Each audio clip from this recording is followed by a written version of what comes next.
everyone, today we're looking at notes B-3, parallel, perpendicular, and linear applications. So I'm just going to give you a quick warning that I have pre-filled in these notes because I didn't want this video or you to get slowed down by my sometimes slow writing. So therefore, with that being said, since I have pre-filled in these notes, if I am ever going too fast for you and you're not able to get down what I have, you're not able to listen, you're not able to watch, you're not really understanding, then please, as often as you need to, pause and rewind the video.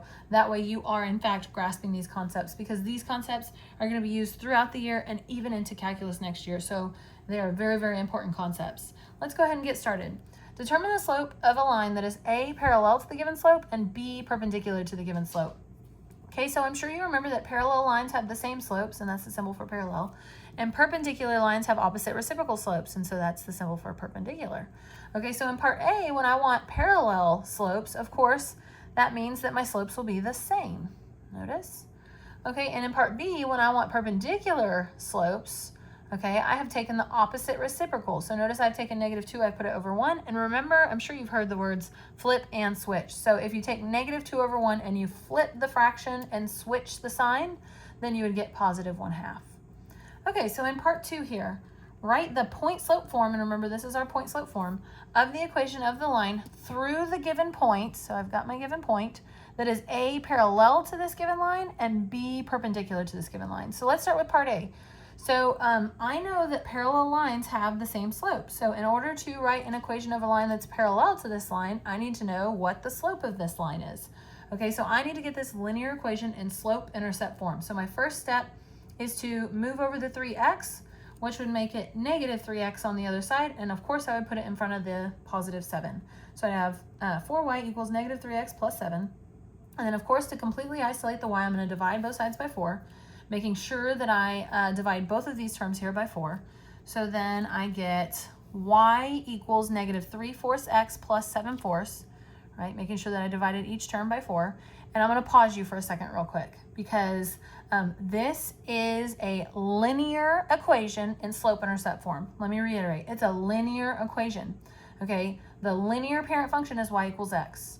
The rational parent function is y equals 1 over x. My point is, y'all, that this x needs to look like it's in the numerator, okay? I'm always pretty cautious, and I try to always make sure that this x looks like it's above the fraction bar, okay? It can be in the middle of the fraction bar, but it can't be below the middle of the fraction bar. If this x looks like it's below the middle of the fraction bar, if you lay it down here, y'all, then that's a rational function, not a linear function, and that would be wrong, okay? So just be aware of that. I will be super, super critical of that, so just be aware.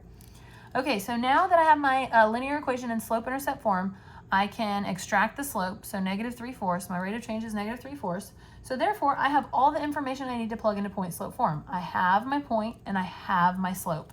So remember, in part A, I want parallel lines, so of course I'm going to leave the slope alone. So I've got y equals, my m is -3/4, and then here in the parentheses, x minus x1. x1 is -2/3, so minus the negative turns positive, and then of course plus 7/8. And then in part B, all I have to do, because my point stays the same, so I can keep that part the same, all I have to do is find the opposite reciprocal of this value, so +4/3. Okay, so now let's move on to number 3. So number 3, as you're looking at it, you're probably like, x equals 4? Yeah, x equals 4. That's a special case. That's a special case because what kind of line is x equals 4? Well, x equals 4 is a straight vertical line. Don't you agree with me? So what do you know about a straight vertical line? What's its slope? So a straight vertical line has an undefined slope. That does make things a little difficult, but we're good. We can work with it, okay? So when you have an undefined slope, of course, you're not going to plug undefined here in for m. So when you have a special case like this, undefined, you're going to just draw the picture to help you get the information that you need. So draw the line x equals 4. I've done that. I've created a coordinate grid. Draw the line x equals 4. Plot the point 2, 5. I've done that as best I can with, the coordinate grid I have here. And then let's talk about part A and part B. In part A, I want a line that's parallel to this given line and goes through this point. Well, a parallel line would be another straight vertical line, agreed? So I would want another straight vertical line, but it's got to specifically go through this point. And so that means it's got to cut through the x-axis at 2, since the x value here is 2. So in part A, that parallel line would be x equals 2. Do you agree with me? Okay, and in part B, since I want a perpendicular line, of course I'm going to want a flat horizontal line. So, and since I've got to cut through this point here, then that's going to be a flat horizontal line at y equals 5. Okay, so perpendicular line would be y equals 5. And notice I have my symbols here, and I did here too. Hopefully you caught on to that. Okay, so here we go. Before we get to the word problem, here's where the writing comes into play. You were thinking, Miss Garcia, how's there so much writing? It's only one page. Bum, bum, bum. Sorry. Okay, this stuff is so important for pre-cal and calculus. Okay, I need to make sure that you know these 6 definitions before we can get to the word problem. Okay, so independent quantity. The independent quantity is the words that describe the independent variable. The independent variable is the letter that represents the independent quantity. The independent quantity's units are the units of the independent quantity. For example, okay, years, minutes, pounds, etc. Right? Most of the time, I mean, a lot of the time, your independent quantity is going to be time, okay? Time is, as you all know, dependent on nothing. Okay, so time is typically our independent quantity. Okay, and then for these last 3 here, they kind of go hand in hand with the independent quantity, the independent variable, and the independent quantities units, except now we're talking about dependent. Dependent quantity is the words that describe the dependent variable. The dependent variable is the letter that represents the dependent quantity. The dependent quantities units are the units of the dependent quantity. For example, miles, dollars, etc. Okay, so I want you to have all these definitions down because here in a minute we're going to use these definitions to help us through these practice problems. Okay, so pause me if you need to real quick and get that information down. So now, page break here, we're going to work a couple examples to help us before we get started on the word problem today. So in the word problem today and a whole lot in the future in this class and even in calculus, you're going to ask to explain a slope's meaning in context of the problem. Okay, or explain your answer in context of the problem. Today we're worrying about slope. Okay, so when explaining the slope's meaning in context of the problem, first you're going to convert your slope to a unit rate if not already, and I'll explain what a unit rate is if you don't know it. Okay, and then second, you're going to start with the dependent quantity. Then you're going to describe what the unit rate represents. And again, I'm going to talk you through all of this, I promise. Okay, so let's do an example. Let's use all our definitions and describe the slope's meaning in context of the problem. That way we get practice with all of this stuff. So the first thing I do want to remind you is when I'm talking about dependent and independent, I kind of want to go back to this, and I won't have you write this, but I'm going to refer back to it here in a minute. Remember from Algebra 1 that y depends on x? Y depends on x. Y is dependent, x is independent. It's going to be vital that you remember that for this lesson and for future lessons, because we're going to veer away from using y and x, especially when we get into those word problems. So remember that y depends on x. So y is dependent, x is independent. Okay, so if we had a problem, and first example is if we had a problem describing distance traveled d in miles over time t in hours. Okay, so this is not a robust problem. This is just pretend. Okay, pretend there was a problem describing distance traveled d in miles over time t in hours. First thing you want to do is extract, what is dependent and what is independent here. And then once you find out what's dependent and what's independent, then you can start talking about the quantity, the variable, and the quantities units. Okay, so is distance traveled dependent on time, or is time dependent on distance traveled? Okay, again, time is dependent on nothing. So of course that distance traveled is going to be, and let's be specific using our definitions, our distance traveled is going to be our dependent quantity, because that's the words that describe the dependent variable. The dependent variable being d, okay, the letter d. So distance traveled is our dependent quantity, d is our dependent variable, and miles is our dependent quantity's units. Okay, therefore time will be our independent quantity, t will be our independent variable, and hours will be our independent quantities units.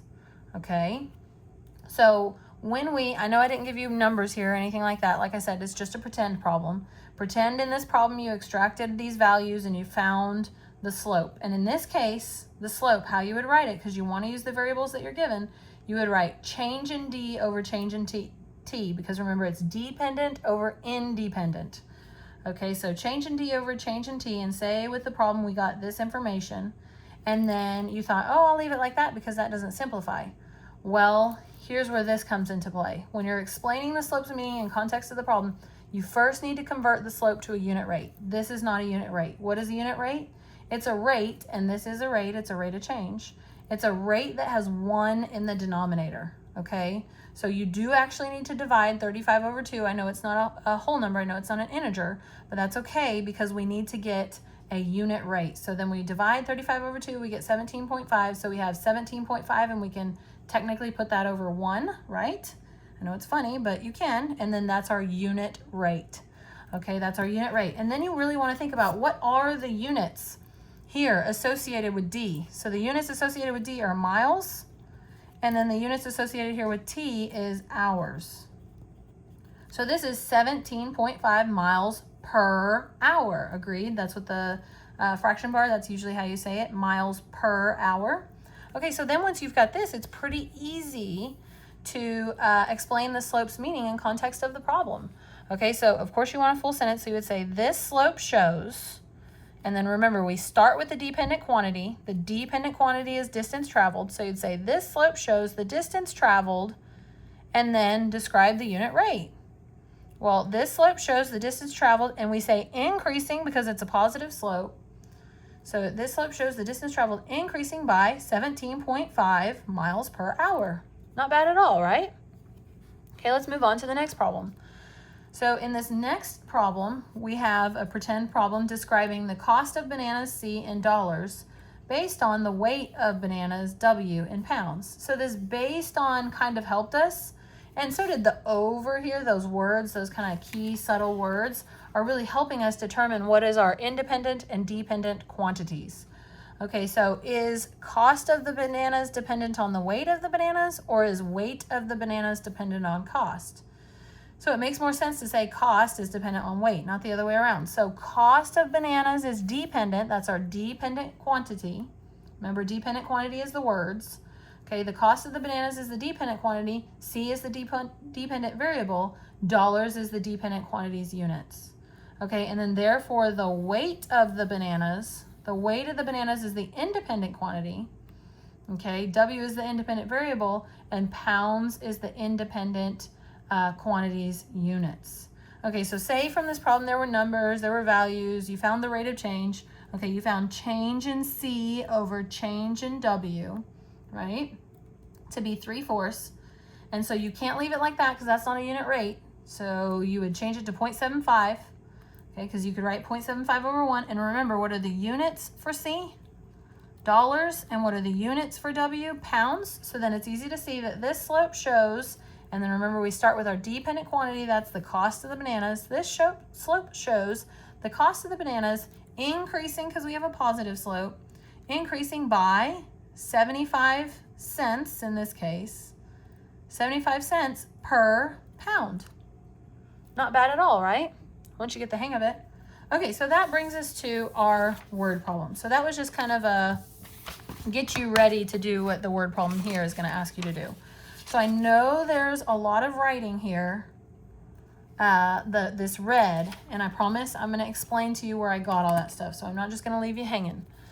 All right, so let's start out by reading the problem first. The cash flow per share for the Timberland Company was 20 cents in 1995 and $4.20 in 2003. Okay, find a linear model in slope-intercept form giving the cash flow per share C in terms of the year T. So I'm going to stop right here just for a minute. So linear model is a fancy word for equation. And so it told us, it wants us to find an equation essentially in slope-intercept form. Slope-intercept form is y equals mx plus b, giving the cash flow per share C in terms of the year T. So they told us C in terms of T. That's very, very useful to us, but I don't want to get ahead of myself. I just wanted to show you where this writing came from. Okay, let me continue. So then it says, let T equals 0 correspond to the year 1995. Hence the T equals 0 above the 1995. And then therefore the T equals 8 above the 2003, because from 1995 to 2003, 8 years have gone by. That's how I got that value. Okay, so moving on. estimate the cash flows for the years 2008 and 2010. So again, the same thinking as was here. In 2008, 13 years have gone by since 1995. That's how I got to equals 13 here.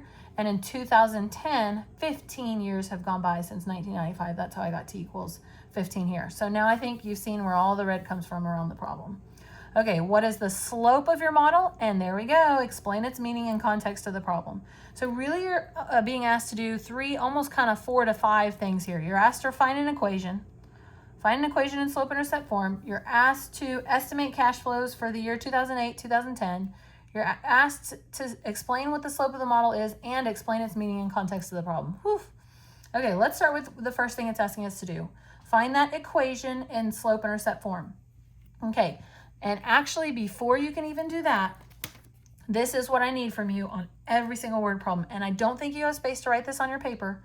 So I'm just going to show you because we're going to be using it so much that you're going to hopefully not end up needing it. But this is what I need on your paper, not the y depends on x. That's just a reminder for you. So remember that y is dependent. Therefore, that's why, remember, this is our y-axis, this is our x-axis, this is the first quadrant here, right? So y is dependent. So the dependent quantity, in other words, the words describing the dependent variable will go here. I want you to write it, and I'll show you in a minute how it's going to look for this problem.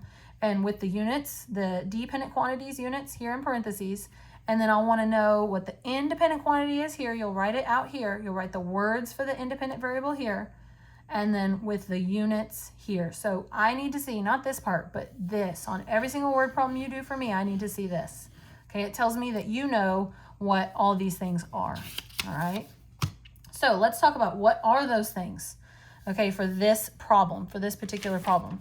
Well, you got really, really lucky because they told us C in terms of T. So in other words, instead of y depends on x, in our case, C depends on T. So C is dependent. So remember, C is the dependent variable. Okay, so check. We got the dependent variable. We know what that is.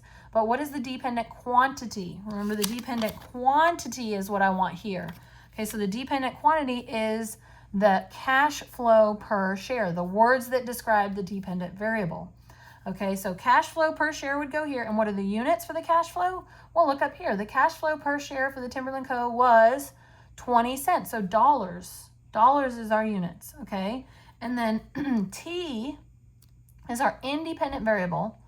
And be careful because here, years is the independent quantities units. Years is the unit, so it goes in parentheses. Time is the independent quantity. So just be cautious, okay? It can get kind of tricky. So just be cautious. So this is required for every single word problem. You don't need to write all this, but this. So I'll know you listened if you know what's required of you, right? Okay, so now that we've gotten that out of the way, now let's find that linear equation in slope-intercept form. So what do you need to write the linear equation in slope-intercept form? You need slope and you need the y-intercept. Well, what did they give you? They told you that at t equals 0, the output, the cash flow per share, was 20 cents. That's 1 point. They gave you 1 point. And then they gave you another point. They said in 2003, which correlates with t equals 8, your output or your cash flow per share was $4.20. So you got essentially 2 ordered pairs here. At c equals 0, our output is 20 cents, and at c equals 8, our output is $4.20. So I went ahead and I wrote those as ordered pairs, and I labeled that's our T1 and C1, and that's our T2 and C2. Because remember, we want to veer away from using X and Y now, because with this problem situation, we've been given different variables, okay? So therefore, we've got that out of the way. So then we need to find, now that we've got 2 points, if we want slope-intercept form, we need a slope and we need a y-intercept. Well, lucky us, we got a y-intercept. One of the points they gave us was the y-intercept. Notice that x value is 0, so that's our y-intercept. Now we need the slope. So find the change in C over change in T. Okay, so 420 minus 20 over 8 minus 0, so C2 minus C1 over T2 minus T1. Then you get 4/8, then you get 1/2 when you simplify. And of course, not only because this is money and you don't want to work with fractions, you want to work with decimals when you're dealing with money, but also because you want that unit rate, you're going to convert that to a decimal, so 0.5. Okay, so now we've gotten our slope and we've got our y-intercept. Watch how easy it is to find our model, our linear equation. Bam. Okay, so C of t equals There's our slope. There's our y-intercept. There's our linear model. So first part done. So then once we've got our linear model, it's pretty easy to estimate the cash flows for the years 2008 and 2010, right? If 2008 correlates to t equals 13 and 2010 correlates to t equals 5, then simply plug in. In 2008, you're plugging in 13 for t, and in 2010, you're plugging in 15 for t. And you can do this even without a calculator, right? So in 2008, the cash flow per share was $6.70. In 2010, the cash flow per share was $7.70. Okay? And then last but not least, what is your slope? Well, we've already got that. Change in C over change in T is 0.5. Okay, that's a unit rate, so we're good there. Let's, like we did, since we're about to explain the slope's meaning and context of the problem, let's list the units. So our units is dollars here per time, so that, and it was years.